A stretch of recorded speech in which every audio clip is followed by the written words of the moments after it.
let's say who has directly created over 200 jobs for New Zealanders in the knowledge and intellectual property area? Anybody?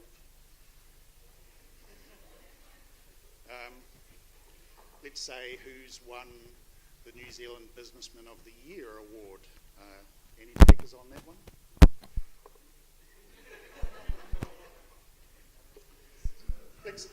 This is why we'll be taking audience questions later, by the way. I'm happy to answer any questions. Let's hold up a finger for every $1 million that you have directly earned as export earnings through your businesses.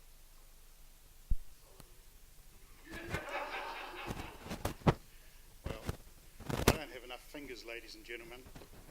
In my business, I've earned over $32 million in export earnings based on intellectual property and the knowledge economy in New Zealand. I would say here it's quite clear who actually knows what they're talking about when we are discussing the knowledge economy and the future growth of this country. Do you know this camera is so screwy that you've got to get just the right click. What is labour? And I've got to get it to scan. It can be summed up quite simply in a very simple statement. It's about owning our future. It's about keeping the assets that have made this country strong in New Zealand hands. It's about keeping the assets that you, as well-educated young New Zealanders, are getting in an education environment funded by New Zealanders and keeping them here in New Zealand.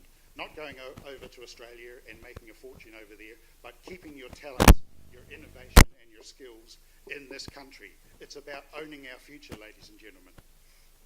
It's about investing in education, not cutting services, not cutting funding for vital infrastructure like universities, like secondary schools, like primary schools, right down to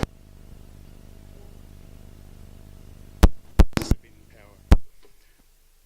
It's all about creating an economy with better jobs and higher incomes.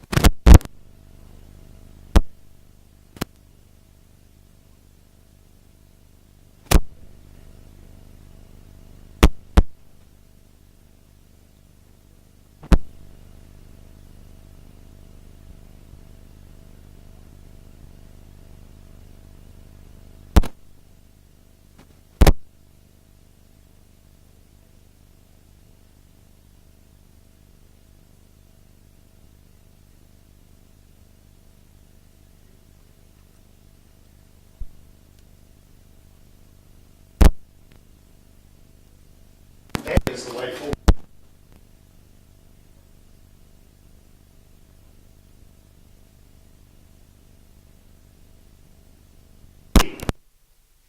People who work in the dairy industry, companies like Fonterra and their shareholders, they contribute around about $300 per person to GDP.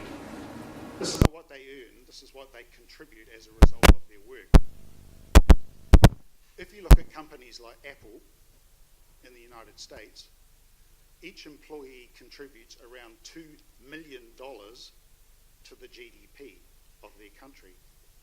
That is exactly where our focus needs to be, not on industries that are low wage and low value industries, but on industries that depend on people's ability, their skills, their knowledge to create a better future for us all. You know, the national government has a focus on tourism, and they say, look, tourism is going to solve all of our ills. Tourism is a very, very low-paying industry.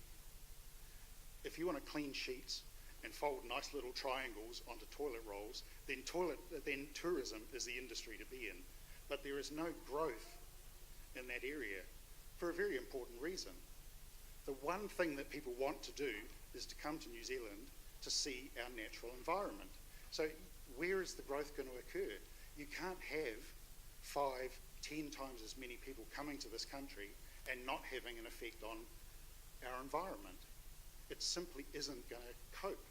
Already you have 1,000 people on the tracks through Fiordland, you have something like 10,000 visitors a week going down to Milford Sound.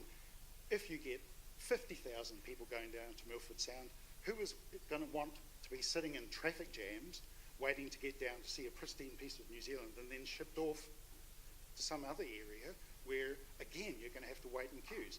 There is no growth in those low-wage, low-productivity sectors. The only growth opportunities that we have as a nation are in high-tech, high-value, high-skills sectors.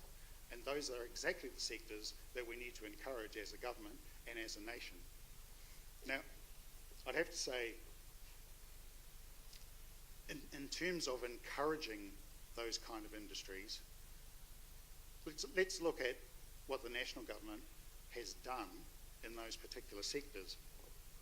One of the first things they did was remove the tax credits that Labor introduced for businesses who want to actually perform research and development. Show me the sense in that. Where is the sense in actually cutting a tax credit for a business that is trying to make the most of a knowledge economy? It simply doesn't make sense.